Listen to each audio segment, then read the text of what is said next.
I had to go through several classes because at times I was homeless. So I see. I had to go through several times before I got my certificate. When you lost your son, were you cut off AFDC? How long did it take after when you were cut off? Around 60 days? Well, when, they first took my son at the hospital. 60 days, usually parents get their AFDC cut off. Are you aware of that? After 60 days? Yes. So how long was it, were you on AFDC before you finally got cut off? Well, I think they were setting me up for AFDC when I was going into labor. I'm talking about after Raphael was taken away. How long was it before you were cut off? Like 60 days? That's what I usually hear from a lot of parents. Well, he was only gone for 2 weeks. So after I got him back, then they helped me get him back again. Okay, but I'm talking about the very last time when Then when they took him, then it was cut off permanently. I never got it back. Okay, so you really don't know the length of time, but that's okay. So you've been going through a struggle with the parenting class with the psychologist, and so you were telling me that the psychologist was writing things that were untrue about you. In the parenting class, you've done everything, but it seems to me that the juvenile courts did not acknowledge the fact that you've completed the unification plan. Am I right? Yeah, they've totally glossed over that. They just didn't really acknowledge it. No. And so you've completed what they've requested, right? Yeah, I think so. And so what they're doing now is they're using your disability and saying that you're incompetent. And the psychiatrists are saying because you're disabled, basically they're lying and saying things on the report that's untrue. As you're aware that the psychologist is paid by the county, and that may be the reason why they're saying it, because they're on the county side. And you got all these social workers that are working under the county, and they have to, you understand, they have to keep so many children in the system in order to keep getting their paycheck. So as long as they keep you in the system, these social workers will continue to get their paycheck. Do you feel that you might... expected me to. I didn't want to go to a board of care when they asked me to. Who asked you? The psychologist? The social workers asked me to live in a board of care for... What about the psychologist? I didn't like the psychologist because he was always putting me down, telling me I couldn't work, that I wasn't capable of getting a job, and he was downgrading my abilities. Did you pay him through Medi-Cal, or was... Yeah, it was paid from the state. It was paid from the state, I see. A disabled person, maybe they're using your disability against you to say that you're not able to take care of your children, which is untrue, right? Isn't that... Well, I think I'm able to take care of my child. They shouldn't reflect your disability on how... No, they use that against me. You can take care of your kids. So they use it against you because you're disabled. I think so.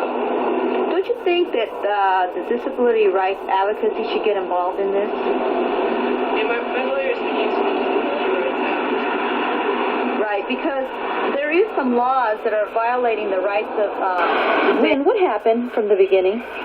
Well, when Raphael was first born, he was born at Highland Hospital in Oakland, and a couple of days after he was born, he was placed in the nursery. And then, before I was to leave the hospital, one of the nurses came to my room and told me there's been a change of plans, that I was not going to be able to take my baby home, that I would have to leave my baby in the nursery, and I would have to see a psychiatrist. So after I saw the psychiatrist, and I convinced him that I know how to take care of a child, and I knew that he was convinced, they still said I was not allowed to take my baby home. So I was not going to abandon my baby in the hospital. I was not going to leave him with strangers, and I was nursing my son, and he was a small newborn, and I was not going to abandon my baby. And I took my baby myself. I left out of the side door. I see. And then what happened afterwards? Well, basically what happened is I couldn't go home because I knew the police were waiting for me at home with my newborn, this poor innocent child. And I was surrounded by the police. The police found me trying to leave town at the Greyhound station in downtown Oakland. And they took me and put me in one car, and they put my son in another car, a newborn baby. The police took my baby from me, put him in a police car, and they took me to the Oakland jail, and they booked me. And I was booked to jail for a couple of days. And why were you booked in jail? What was the reason behind that? I stole my own baby from the hospital. Why did you steal your own baby? What was the need for that? Why do you feel They that... were going to force asked me to leave my baby, abandon my baby at the hospital, and go home without my baby. They were trying to take my baby from me. What was the reason behind the hospital wanting to take away your baby? They said that I had insufficient prenatal care, which was untrue, and that I had a child born 10 years ago that had been adopted, and therefore This case is that were some kind of reflection on my mother. right, and it had nothing to do with what was going on now. What's going on? Right. So then what happened afterwards? So I had to wait 2 weeks. I went to court the first week. I didn't get him back. Then I had to go to court in Martinez, get down on my hands and knees. And they made me agree that I was sometimes emotionally unstable. I see. And then I got my child back then. Okay, then Brought it back to me. when was the time when CPS took your child again? They took him 6 months later. Okay, what happened? Where were you at and what happened? Well, the first thing that happened a month before they took him is that I told a social worker over the phone she was asking too many questions. It was none of her business what happened to my child in Illinois. I hung up on her. When I went to the store, the police came and ransacked my apartment looking for me and my baby. And so they came to check on the well-being of my baby. They were afraid that my child was in danger. They broke the front door. They broke in the front door. They broke my roommate's door. Were you there at the time? I wasn't even home. Where were you at? I was buying balloons. Okay, so then what else did the roommate say? Well, then what they said the next time they found me, I was in the shopping mall. They accused me of trying to give Raphael away, which was part of the... Who accused you? A sales clerk at the store. Oh, because you were asking some questions? I asked her to watch Raphael while I was shopping. For a second, right? Yeah, for a second. So she got the wrong impression. Right. Okay, then what happened? Then the police came. They said that they had to take my baby to check on him.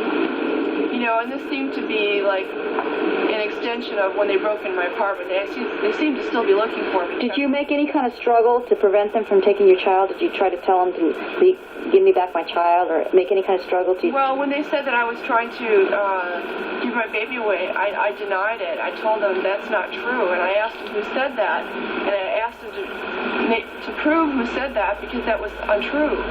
So I was trying to prove that I wasn't trying to give my son away. I see.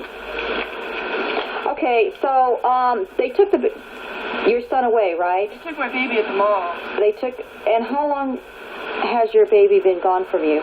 He's been gone for 3 years now. 3 years, and it's been real hard for you to get your children back. It's terrible. It's a daily struggle. I see. Your son's been gone for how long? For 3 years. For 3 years?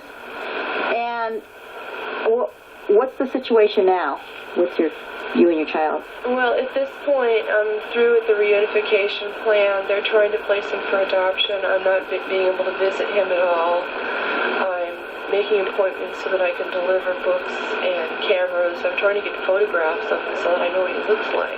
I'm trying to get some kind of contact. I've been referring to the adoptive parents, which the social worker calls the adoptive parents, as the foster parents, and she calls them the foster adoptive parents. If this judge is going to let me have some contact with them so I can continue my relationship with my son. And the status right now, what's happening with the lawyer? My lawyer says that he doesn't know. The judge has decided that he's waiting to hear from the judge. I'd like to write a letter to the judge or go talk to the judge or somehow impress the judge that, I want to see my son. I want to continue my relationship with my son. I'd like to ask you a question, if you don't mind, a personal question. Do you love your son? I love my son very much. Do you think you were a good parent? Yes, I think I did the best I could. Did you feed your kid? Oh, I did. This was it, is that I kept my son very clean, and they were constantly accusing me of things like not having proper clothing on him. Who's accusing you, the social workers? Yeah. I see. The social worker and the police. Right. They were always... Is it true you have disability? This is what goes on in Emergency Radio. Forrest.